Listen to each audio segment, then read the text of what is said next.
បាទសូមគោរពអនុញ្ញាតបាទជម្រាបសួរបាទក៏ដូចជាសួស្តីបាទទៅកាន់អ៊ំពូមីងទាំងអស់គ្នាបាទដែលគាត់និយមតាមដាននៅតម្រុយឆ្នោតវៀតណាមបាទហើយសម្រាប់ថ្ងៃទី9បាទខែ4ឆ្នាំ2025នេះបាទគឺខាងលោកគ្រូបាទនឹង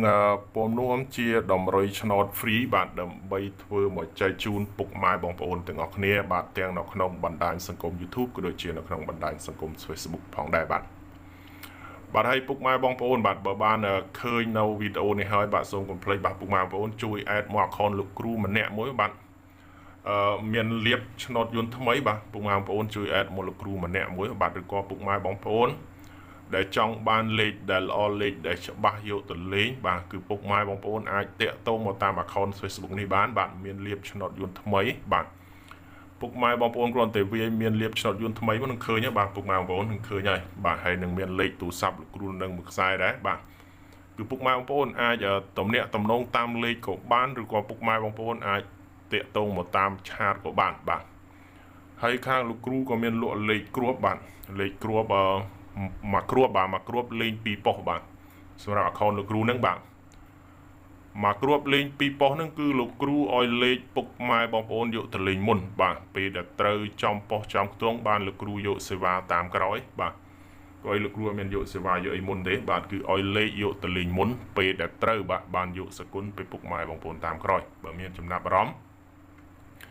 គឺពុកម៉ែបងប្អូនអាចតាក់ទងមកតាម account Facebook មានលៀបឆ្នោតយន្តថ្មីបានបាទឥឡូវនេះយើងកុំអោយខាតពេលយូរបាទគឺយើងមកមើលលេខដែលលោកគ្រូ free ទាំងអស់គ្នាបាទសម្រាប់លេខអូខ្ទង់បាទគឺលោកគ្រូមានខ្ទង់ចិត្តហើយនៅខ្ទង់ខ្សែបាទគឺលេខ A B C D បាទ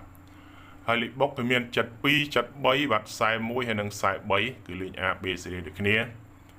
បាទហើយសម្រាប់3លេខបាទសម្រាប់3លេខគឺមាន738គុណនិង